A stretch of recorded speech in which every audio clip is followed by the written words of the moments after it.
ସାଙ୍ଗମାନେ କଥା ହେବା ପାଇଁ ଟପିକ୍ ନୁହେଁ, ଫିଲିଂସ୍ ରହୁଥିବା ନିହାତି ଆବଶ୍ୟକ।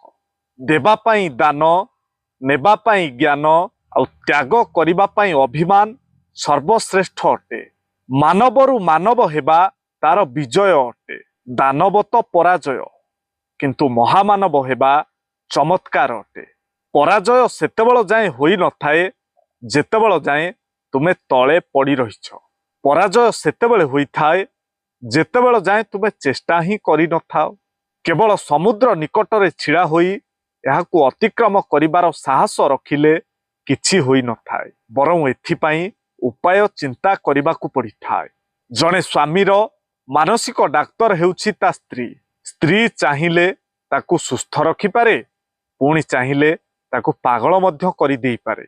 ଥରେ ଆଖି ଲୁହକୁ ପଚାରିଲା, ଆରେ କଷ୍ଟ ତ ମୋତେ ଲାଗୁଛି, ତୁ କାହିଁକି ବାରମ୍ବାର ଚାଲି ଆସୁଛୁ? ଏକଥା ଶୁଣି ଲୁହ କହିଲା, ଆରେ ତୁ ସିନା ଅଛୁ ବୋଲି ମୁଁ ଅଛି, ତୁ ନଥିଲେ ମୁଁ ତ ନାହିଁ। ତେଣୁ ସାଙ୍ଗମାନେ, ବନ୍ଧୁ ହେବ ତ ଆଖି ଆଉ ଲୁହ ପରି।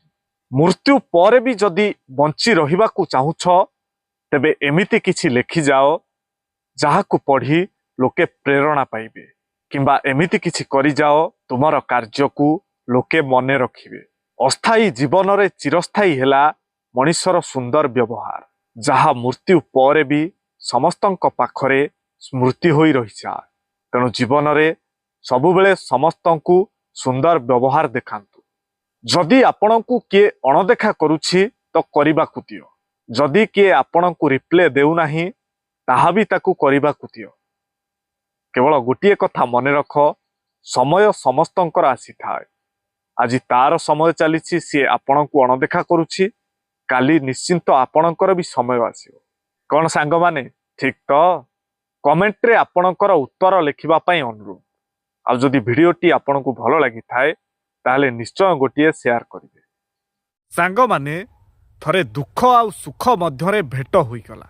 ଦୁଃଖ ସୁଖକୁ କହିଲା, ତୁ କେତେ ଭାଗ୍ୟବାନ, ତତେ ପାଇବା ପାଇଁ ଲୋକେ କେତେ କ'ଣ କରୁଛନ୍ତି।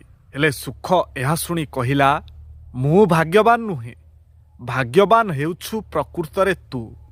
କାରଣ ତତେ ପାଇ ମଣିଷ ତାର ପ୍ରିୟଜନଙ୍କୁ ମନେ ପକାଇଥାଏ, କିନ୍ତୁ ମୋତେ ପାଇ ସମସ୍ତେ ଆପଣାର ପ୍ରିୟଜନଙ୍କୁ ଭୁଲି ଯାଆନ୍ତି। କ'ଣ ସାଙ୍ଗମାନେ, ଠିକ ତ? କମେଣ୍ଟରେ ଆପଣଙ୍କର ଉତ୍ତର ଲେଖିବା ପାଇଁ ଅନୁରୋଧ। ଆଉ ଯଦି ଭିଡ଼ିଓଟି ଆପଣଙ୍କୁ ଭଲ ଲାଗିଥାଏ ତାହେଲେ ନିଶ୍ଚୟ ଗୋଟିଏ ସେୟାର କରିବେ।